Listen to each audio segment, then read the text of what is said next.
I am Josh Waters, Product Manager for Dwyer Instruments, and I will be reviewing pressure sensor accuracy. The purpose of this video is to give you a better understanding of the factors that go into accuracy and how manufacturers combine these factors into an overall accuracy. So why is pressure sensor accuracy important? From a manufacturer's point of view, the wrong sensor can cause expensive quality or efficiency problems. This is why it's important to understand how manufacturers calculate accuracy and recognize what parameters to look at when comparing pressure sensors. By understanding how manufacturers calculate accuracy, you will be able to make a more informed decision when evaluating pressure sensors, ensuring that the next sensor you select will have the required accuracy at the right price for the application. So what is accuracy? The International Electrotechnical Commission, or IEC, defines accuracy as the positive and negative deviation from a curve observed in a testing device under specified conditions and procedures. Unfortunately, when it comes to defining accuracy for a pressure sensor, it's a bit more complicated. Accuracy has a large effect on the cost of the pressure sensor, or even more important, on the quality and efficiency of the process it measures. It's important to understand the factors determining accuracy and what questions to ask when selecting a sensor so that you can make a more informed decision when comparing pressure sensors. Even though there isn't a defined standard for pressure sensor accuracy, there is an IEC standard that defines the factors that make up accuracy.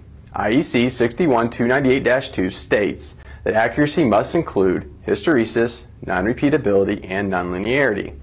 Hysteresis is the difference between the maximum deviation in the output between consecutive increasing and decreasing cycles.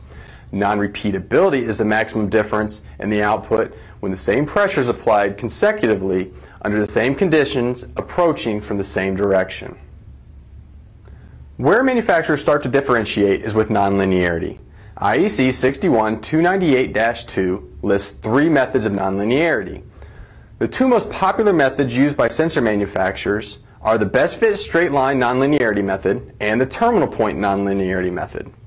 Usually the nonlinearity method used for the sensor will be specified under the sensor accuracy as best fit straight line or terminal point method. This is why it's important to understand the difference between these 2 methods.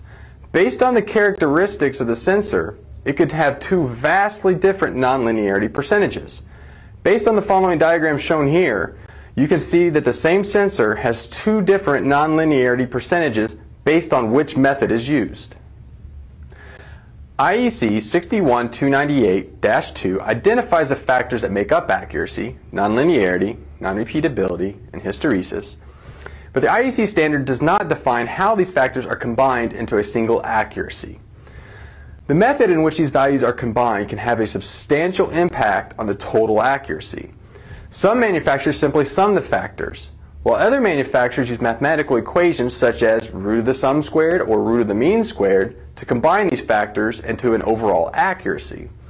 As seen in our example, by using the same nonlinearity, non-repeatability, and hysteresis values, the accuracy of the same pressure sensor can vary over 0.3% based on which equation is used.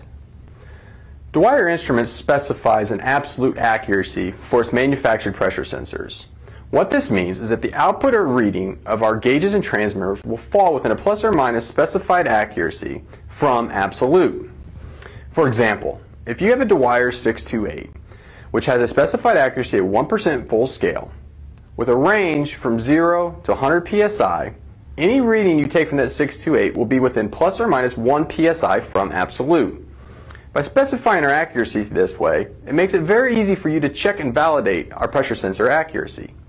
All you need is a reference device to compare our sensor to validate the accuracy. For those sensors that use equations to formulate the accuracy, it's much more difficult to validate if the pressure sensor accuracy is correct because it can vary widely based on which equation was used to calculate its accuracy. I hope this video has given you a better understanding of pressure sensor accuracy and will help you make a more informed decision when selecting pressure sensors in the future.